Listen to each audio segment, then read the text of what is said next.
तेरी जान, तुम क्या क्या काम कर लेती हो? कैलाश की बड़ी बेटी सुनीता ने उस काम वाली लड़की से पूछा।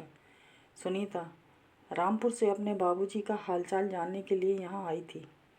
दोनों बेटियों की शादी हो जाने के बाद कैलाश अकेले रह गए थे। बीवी साल भर पहले ही गुजर गई थी। बड़ा बेटा सीतापुर में सरकारी अफसर था। बाबूजी की देखभाल के लिए एक ऐसी लड़की की ज़रूरत थी जो दिन भर घर पर रह सके और घर के सारे काम निपटा सके। जी दीदी, सब काम कर लेती हूँ। झाड़ू पोंछा से लेकर खाना पकाने तक का काम कर लेती हूँ, लड़की ने आंखें मटकाते हुए कहा। किससे बात कर रही हो सुनीता? कैलाश अपनी थुलथुल तौंदवा लटके गीले जनेऊ को हाथों से घुमाते हुए बोले। वे अभी अभी नहाकर निकले थे। उनके अंधे अधगंजे सिर से पानी टपक रहा था। एक लड़की है बाबूजी, घर के कामकाज के लिए आई है, कहो तो काम पर रख लें। सुनीता ने बाबूजी की तरफ देखते हुए पूछा। कैलाश ने उस लड़की की तरफ देखा और सोचने लगे, भले घर की लग रही है, ज़रूर किसी मजबूरी में काम मांगने चली आई है। फिर भी आज कल घरों में जिस तरह चोरियां हो रही हैं, उसे देखते हुए पूरी जांच पड़ताल करके ही काम पर रखना चाहिए। बेटी, इससे पूछ कि यह किस जाति की है। कैलाश ने थोड़ी देर बाद कहा। अरे किस जाति की है तू? सुनीता ने बाबूजी के सवाल को दोहराया। मुझे नहीं मालूम, माँ से पूछकर बता दूंगी। वैसे माँ ने मेरा नाम बेला रखा है। वह लड़की हर सवाल का जवाब फुर्ती से दे रही थी। ठीक है, कल अपनी माँ को ले आना, सुनीता ने कहा। जी दीदी, मैं कल सुबह ही माँ को लेकर आ जाऊंगी, बेला ने कहा और तेज़ी से वहाँ से चल पड़ी। माँ, मुझे काम मिल गया, खुशी से चीखती हुई बेला अपनी माँ राधा से लिपट गई और बोली। बहुत अच्छी है सुनीता दीदी। बेला का जन्म देने के बाद राधा अपने गांव को छोड़कर शहर में आ गई थी। बेला को पालने पोसने में उसे बहुत मेहनत करनी पड़ी थी। उसे दूसरों के घरों की सफाई से लेकर कपड़े धोने तक का काम करना पड़ा था। तब कहीं जाकर वह अपना और बेला का पेट पाल सकी थी। जब राधा पेट से थी तब से अपने गांव में उसे खूब ताने सुनने पड़े थे, पर उसने हिम्मत नहीं हारी थी। वह अपने पेट में खिले फूल को जन्म देने का इरादा कर बैठी थी। अरे यह किसका बीज अपने पेट में पाल लाई है? बोलती क्यों नहीं करमजली? कम से कम बाप का नाम ही बता दे ताकि हम बच्चे के हक के लिए लड़ सकें। राधा की माँ ने उसे बुरी तरह पीटते हुए पूछा था। मार खाने के बाद भी राधा ने अपनी माँ को कुछ नहीं बताया, क्योंकि वह आदमी पैसे वाला था। समाज में उसकी बहुत इज्जत थी। फिर राधा के पास कोई सबूत भी नहीं था। वह किस मुंह से कहेगी कि वह शादीशुदा है, किसी के बच्चे का बाप है? एक तो हम गरीब, ऊपर से बिन ब्याही माँ का कलंक। हम किस किस को जवाब देंगे, किस किस का मुंह बंद करेंगे? राधा की माँ ने खींचते हुए कहा था। क्या सोचा है तूने, चलेगी सफाई कराने को? माँ ने उसकी चोटी मरोड़ते हुए पूछा था।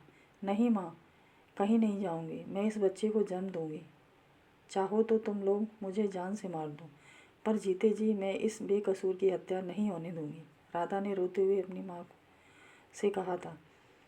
माँ की बातों से तंग आकर राधा उसे बिना बताए अपने नाना नानी के पास चली गई और उन्हें सब कुछ बता दिया। राधा की बात सुनकर नानी पिघल गईं और गांव वालों के ताने को अनसुना कर उसका साथ देने को तैयार हो गईं। राधा की माँ व नानी यह नहीं जान पाई कि आखिर वह चाहती क्या है, बच्चे को जन्म देने के पीछे उसका इरादा क्या था। माँ, चलना नहीं है क्या? सुबह हो गई है, बेला ने सुबह सुबह माँ को नींद से जगाते हुए कहा। हाँ बेटी, चलना तो है, पहले तू तैयार हो जा, फिर मैं भी तैयार हो जाती हूँ। यह कहकर राधा झटपट तैयार होने लगी।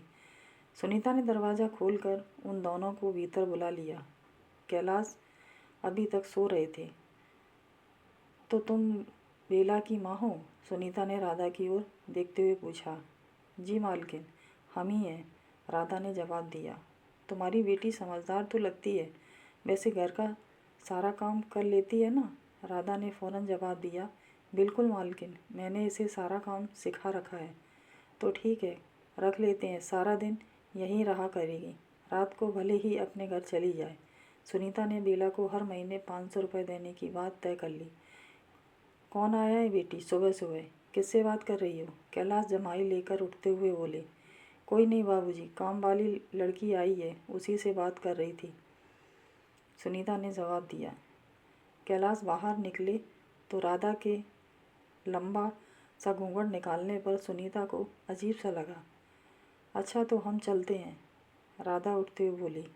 तो ठीक है, कल से भेज देना बेटी को। सुनीता ने बात पक्की करके बेला को आने के लिए कह दिया। राधा ने राहत की सांस ली। उसे लगा कि वह कीड़ा जो इतने सालों से उसके जहन में कुलबुला रहा था, उससे छुटकारा पाने का समय आ गया है। सुनीता को भी राहत मिली कि बाबूजी की देखभाल के लिए अच्छी लड़की मिल गई है। वह दूसरे दिन ही ससुराल लौट गई। ये छोकरी, जरा मेरे बदन की मालिश कर दे, सारा बदन दुख रहा है, कैलाश ने बादाम के तेल की शीशी बेला के हाथों में पकड़ाते हुए कहा। बेला ने उनके उबड़े बदन पर तेल से मालिश करनी शुरू कर दी। तेरे गाल बहुत फूले फूले हैं, क्या खिलाती है तेरी माँ?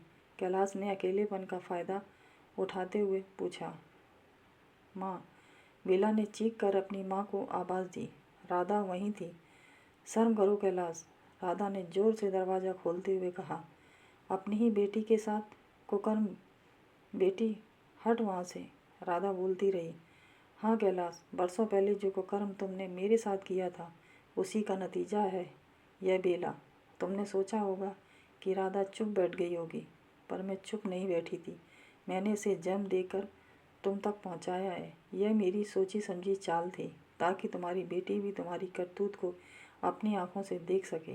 कैलाश एक मुजरिम की तरह सिर झुकाए सब कुछ सुनता रहा। राधा ने बोलना बंद नहीं किया। हाँ कैलाश, अब भी तुम्हारे सिर से वासना का भूत नहीं उतरा है, तो ले, तेरी बेटी तेरे सामने खड़ी है, उतार दे इसकी भी इज्जत और पूरी कर ले अपनी हवस। मैं भी बरसों पहले तुम्हारी हवस का शिकार हुई थी, तब मैं इज्जत की खातिर कितना गिड़गिड़ाई थी, पर तुमने मुझे नहीं छोड़ा था। मैं तभी जवाब दे देती, पर मालकिन ने मेरे पैर पकड़ लिए थे, इसलिए मैं चुप रही थी। यह तो अच्छा हुआ कि बेला ने तुम्हारी नीयत के बारे में मुझे पहले ही सब कुछ बता दिया। इस बार बाजी मेरे हाथ में है। क्या कहते हो कैलाश? शोर मचाकर भीड़ में तुम्हारा तमाशा बनाऊं?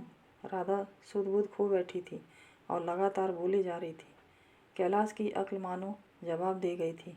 अपनी इज्जत की धज्जियां उड़ती देख वे छत की तरफ भागे और वहां से कूदकर अपनी ज़िंदगी ख़त्म कर ली। दोस्तों, आपको हमारी कहानी पसंद आई हो तो प्लीज़ लाइक और सब्सक्राइब करें। धन्यवाद। जय हिंद, जय भारत।